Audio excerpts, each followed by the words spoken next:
Karibu kwa mara nyingine tena mtazamaji wa The World News katika kipindi hiki cha ulimwengu wa siasa. Mimi ni Adam Hussein. Pakistan inasema mazungumzo kati ya Iran na Marekani yanaendelea licha ya mashambulizi ya hivi karibuni. Pakistan ambayo imekuwa mpatanishi muhimu katika mgogoro kati ya Iran na Marekani imesisitiza kwamba mazungumzo kati ya nchi hizo mbili bado yanaendelea licha ya kuongezeka kwa mvutano katika eneo hilo la Mashariki ya Kati. Pakistan imesisitiza kwamba mazungumzo kati ya nchi hizo mbili yanaendelea licha ya Marekani kufanya mashambulizi makubwa dhidi ya Iran kwa kile ilichodai kulipa kisasi kufuatia mashambulizi mapya yaliyoilenga Jordan, lakini wa Iran nao wakiendesha mashambulizi mengine huko Jordan na Kuwait. Pakistan imekuwa kiungo muhimu katika kufanikisha makubaliano kati ya pande hizo mbili yaliyoweka msingi wa mazungumzo ya kupata suluhisho la kudumu.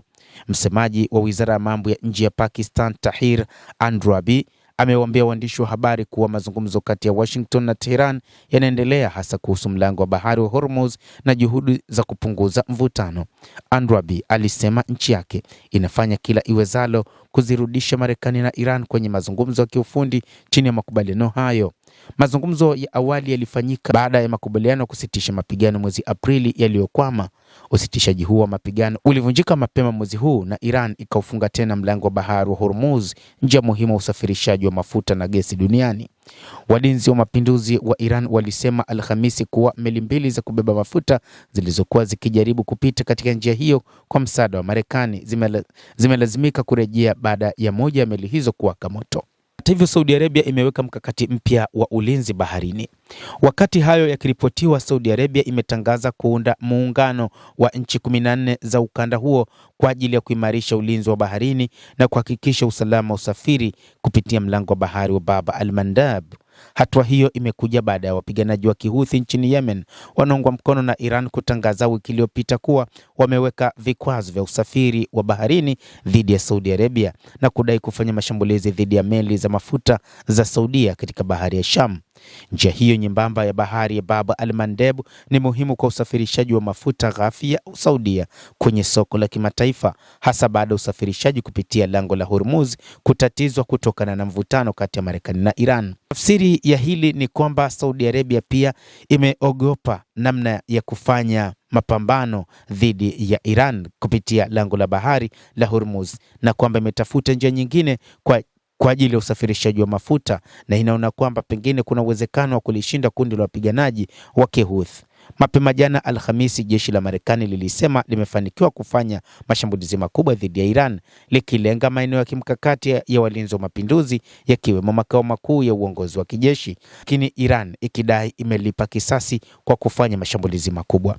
Rais Trump alidai ameapa kuishambulia Iran kwa nguvu baada ya Tehran kufanya shambulio dhidi ya Jordan baada ya lililokuwa la kwanza katika eneo hilo baada ya siku kadhaa.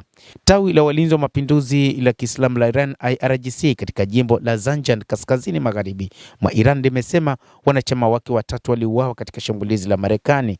Shirika la habari la serikali la Iran IRNA limeripoti kuwa miji kadhaa katika jimbo la Khuzestan kusini magharibi pamoja na kisiwa cha Qashim katika ghuba ya Uajemi ilishambuliwa. Tangu vita vya Mashariki ya Kati vilipoanza mwezi Februari kwa mashambulio ya Marekani na Israel dhidi ya Iran, karibu kila nchi katika eneo hilo imeathiriwa na hata baadhi ya zilizo nje ya ukanda huo. Ingawa miundombinu ya nishati katika nchi nyingine imekuwa ikilengwa mara kwa mara kwa mashambulizi ya makombora na drone, Misri ilikuwa imeepuka hali hiyo hadi jana Jumatano, ambapo shambulio katika kituo cha kuhifadhi gesi lilisababisha moto ulioharibu meli mbili. Serikali ya Misri imethibitisha kwamba moto huo ulisababishwa na shambulio la drone, huku ikisema hakuna upande uliodai kuhusika. Wapiganaji wa Kihuthi wa Yemen walikanusha kuhusika na shambulizi hilo kwa mujibu wa vyombo vya habari. Katika ujumbe uliochapishwa kwenye mtandao wa X, waziri wa mambo ya nje wa Iran Abbas Araghchi alisema Misri ni rafiki na mshirika muhimu wa Iran, kwa hivyo Tehran haina sababu ya kuishambulia. Amedai kwamba shambulizi hilo lilifanywa na Israel ili ionekane kwamba ni Iran au washirika wake ndio walihusika. Serikali ya Misri ilisema uchunguzi unaendelea kubaini mazingira ya tukio hilo na itachukua hatua zinazohitajika kulinda maslahi na usalama wa taifa.